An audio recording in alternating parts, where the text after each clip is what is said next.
ఆంధ్రప్రదేశ్ వ్యవసాయ కార్మిక సంఘం తాళ్లరేవు మండల సర్వసభ్య సమావేశం మండల అధ్యక్షుడు దుప్పి అదృష్టదీప్తుడు అధ్యక్షతన తాళ్లరేవు ప్రజా సంఘాల కార్యాలయంలో జరిగింది. ఈ సమావేశంలో ఉపాధి కూలీలు, వ్యవసాయ కార్మికులు, ఇతర పేదలు ఎదుర్కొంటున్న సమస్యల గురించి చర్చించారు.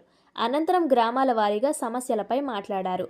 అనంతరం ఈ సమావేశానికి ముఖ్య అతిథులుగా హాజరైన వ్యవసాయ కార్మిక సంఘం జిల్లా అధ్యక్ష కార్యదర్శులు టి ఈశ్వర్రావు, కెఎస్ శ్రీనివాసులు మాట్లాడుతూ ఉపాధి కూలీలకు కనీసం 150 రోజులు పని చెప్పాలని, 300 రూపాయలు ఖచ్చితంగా వేతనం ఇవ్వాలని, పెరిగిన ధరలకు అనుగుణంగా ఉపాధి కూలీలకు వేతనాలు పెంచాలని, గతంలో ఇచ్చిన మాదిరిగానే పరికరాలు, టెంట్లు, మెడికల్ కిట్లు ఇవ్వాలని కోరారు. స్థానికంగా ఎదుర్కొంటున్న మంచినీరు, డ్రైనేజీ, విద్యుత్ సమస్యలను, భూ సమస్యలను పరిష్కరించాలని, ఉపాధి హామీ నిధులతో త్వరలో వేయబోయే సీసీ రోడ్లు కూలీలు నివసించే ప్రాంతంలో వేయాలని డిమాండ్ చేశారు. ఈ సమావేశంలో వివిధ సంఘాల నాయకులు పాల్గొన్నారు. ప్రభుత్వం ద్వారా మనం ఏదో రకంగా నిజంగా చెప్పుకోవాలంటే మనకి ఈ రోజుని ఆడవాళ్ళకి పనులు లేవు. తాళ్లరేవులో వ్యవసాయ కార్మిక సంఘం అనేది పెట్టి ప్రతి ఊరికి వెళ్ళి మరి అనే యొక్క ప్రజల సమస్య తెలుసుకుంటూ మరి వాళ్ళ అవసరాల నిమిత్తం మండల స్థాయిలో పోరాడడం చాలా మంచి కార్యక్రమం చేస్తున్నారు. ఆయన మరి ఉపాధి హామీ అనేది ఆయన చెప్పినట్టుగా గతంలో ఉపాధి హామీ ఆడవాళ్ళకి 15 రూపాయలు ఇచ్చిన కరెక్ట్గా మాట కరెక్టే. తర్వాత వీళ్ళు వాజ్పేయి గవర్నమెంట్ ఇచ్చిన తర్వాత పరికాహారం అనేసి ఒక 5 కేజీలు రోజువారీ 5 కేజీలు ఇచ్చేవారు.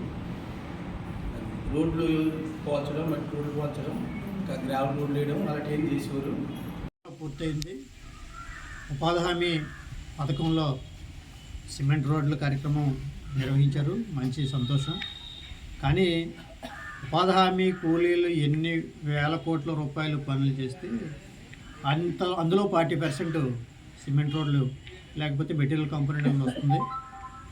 ఈ ఇంట్రెస్ట్ ఉపాధి కూలీలకు పనులు చెప్పడంలో ఏ ప్రభుత్వం వ్యవహరించడం లేదు. గత ప్రభుత్వం కానీ ఈ ప్రభుత్వం కానీ వ్యవసాయ పనులు రోజు రోజుకి తగ్గిపోతున్నాయి.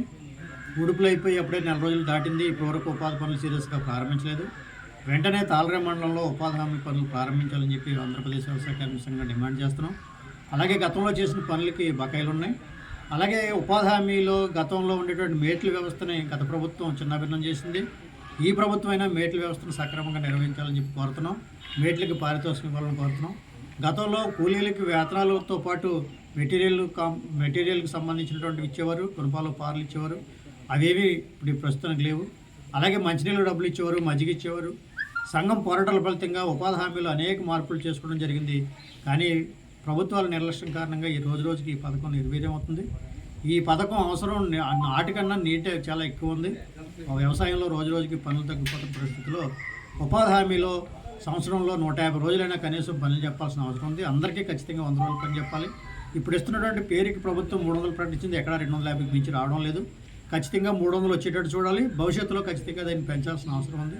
ఆ రకంగా ఉపాధి హామీని బలోపేతం చేస్తే ఈ డబ్బులు ఖచ్చితంగా ప్రభుత్వానికి మరో రకంగా ఈ రాష్ట్ర అభివృద్ధికి ఉపయోగపడే పథకమే తప్ప ఈ రాష్ట్రానికి ఏమాత్రం నష్టం లేని పథకం ఇది. కాబట్టి ప్రభుత్వాలు అర్థం చేసుకుని ఉపాధి హామీని కొన్ని వేల మంది కూలీలు గ్రామాల్లో ఖాళీగా ఉండి వాళ్ళ శ్రమశక్తి నిర్వహణ చేసుకునే పరిస్థితి ఉంది. కాబట్టి ఈ పరిస్థితిలో కొత్త ప్రభుత్వం ఖచ్చితంగా ఉపాధి హామీని బలోపేతం చేస్తుందని చెప్పి ఆశిస్తున్నాం. చేయకపోతే ఖచ్చితంగా మా సంఘంగా పోరాటం అని చెప్పి ఈ సందర్భంగా హెచ్చరిక చేస్తాం.